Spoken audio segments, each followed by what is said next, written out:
So continuing with the topic body and self and its bodies.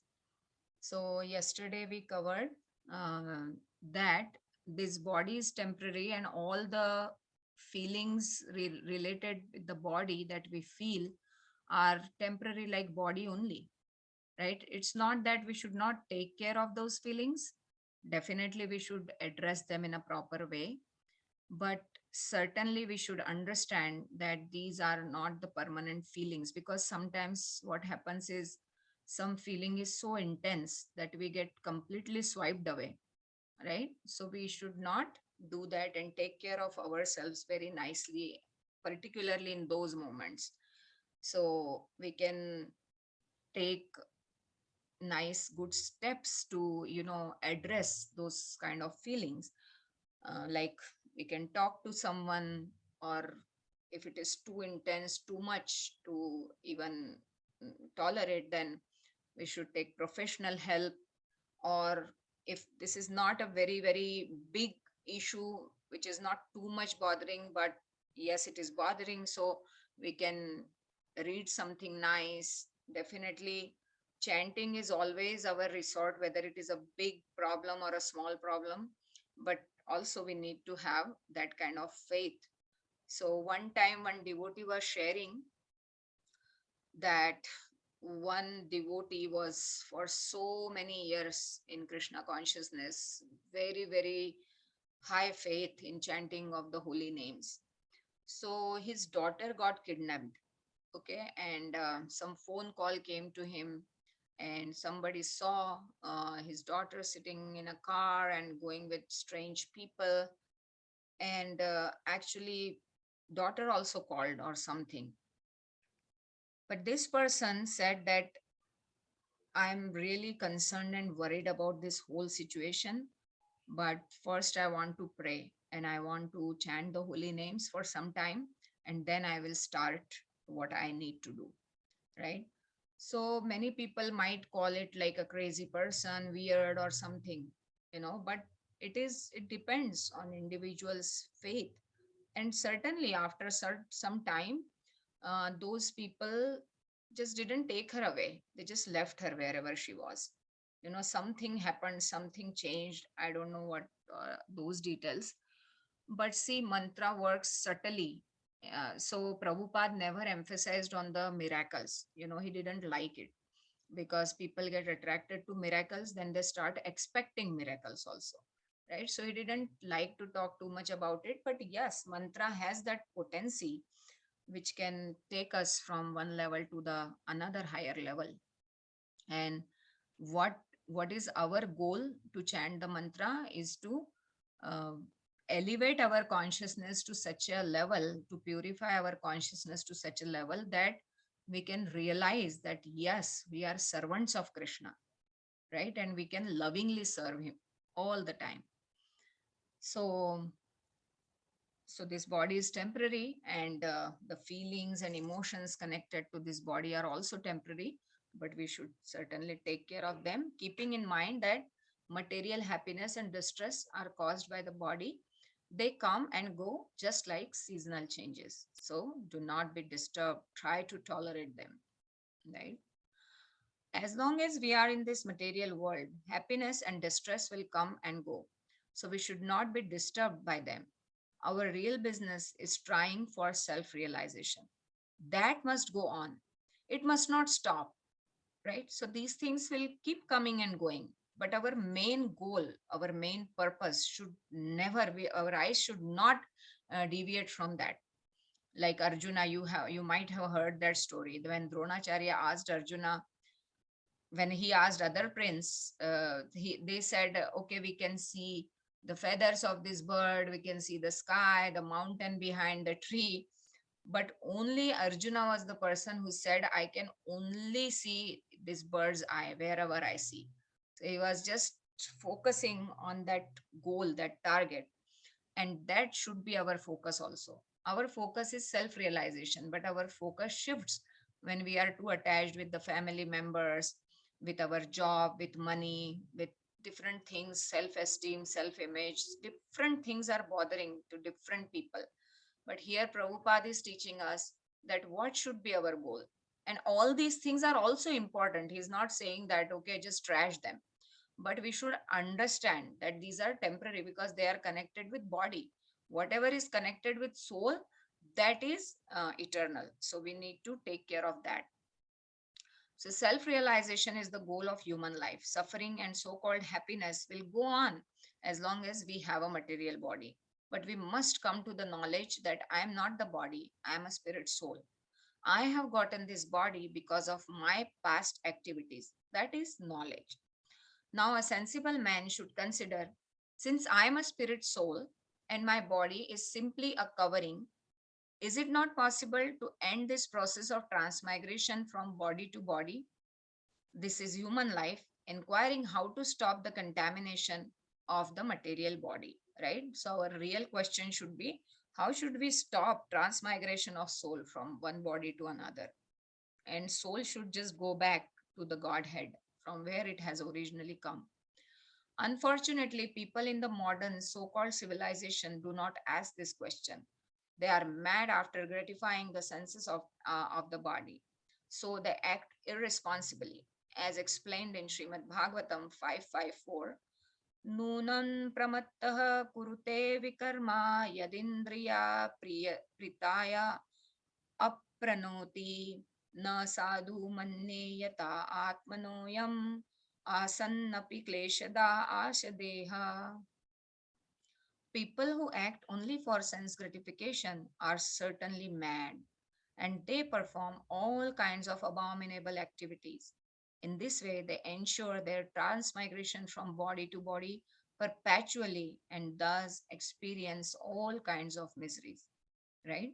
This is the reason for misery, that we have to come back to this material world.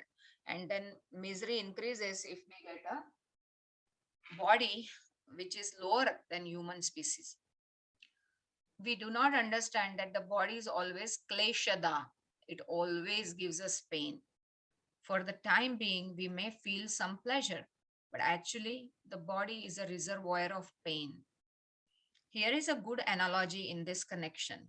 Formerly, when the government officers would want to punish a criminal, they would tie his hands, take him into the middle of a river, and push him down into the water.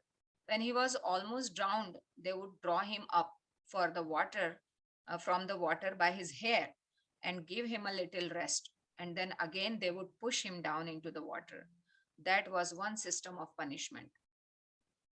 So when he is like, getting choked completely with water, they will take him out and then again put him after some time.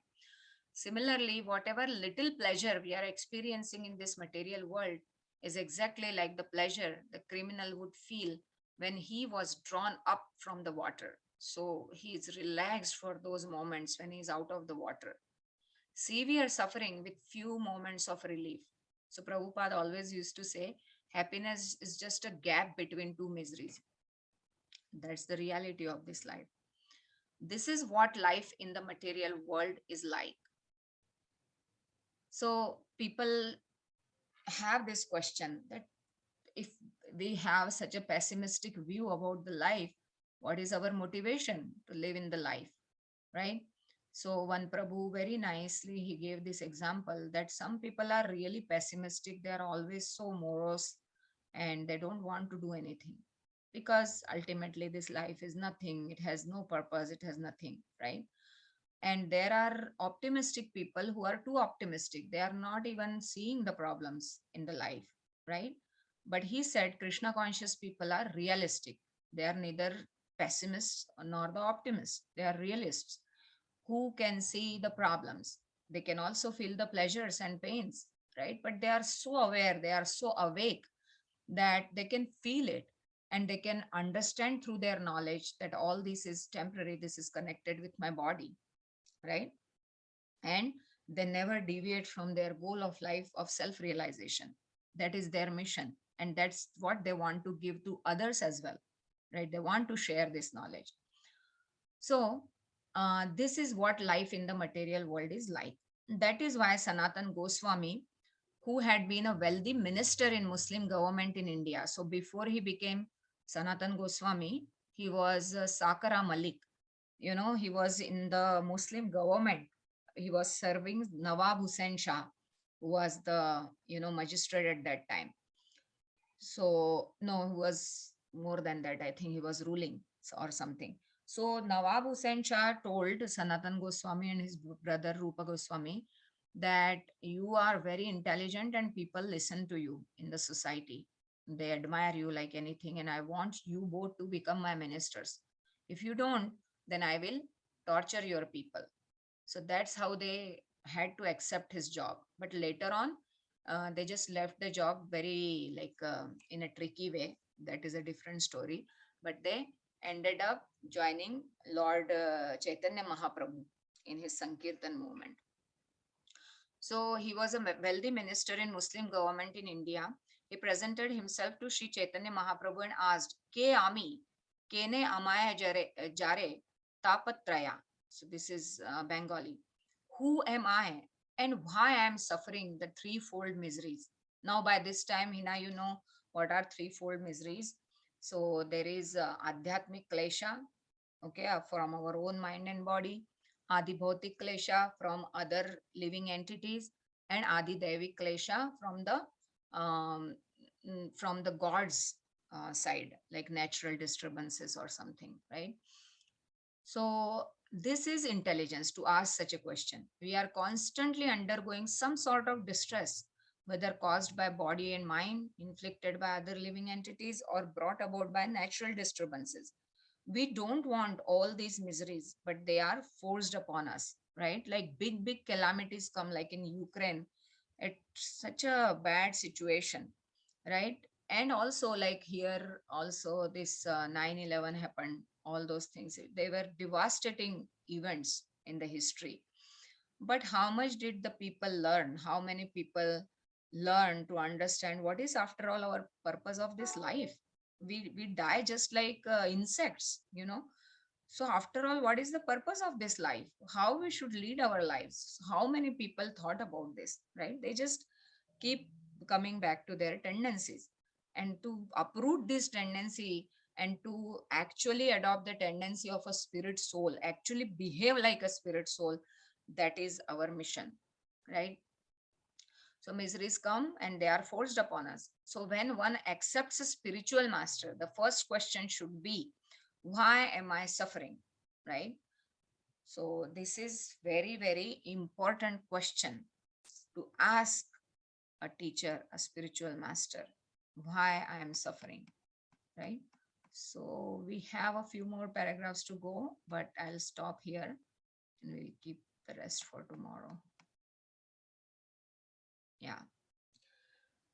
So, yes, mainly we discussed that what is our real identity in one sense, what should be our real question, what is the real purpose of life, and all the pains and pleasures will come and go, but our eyes should not distract ever from the real goal of human life, that is self realization, right?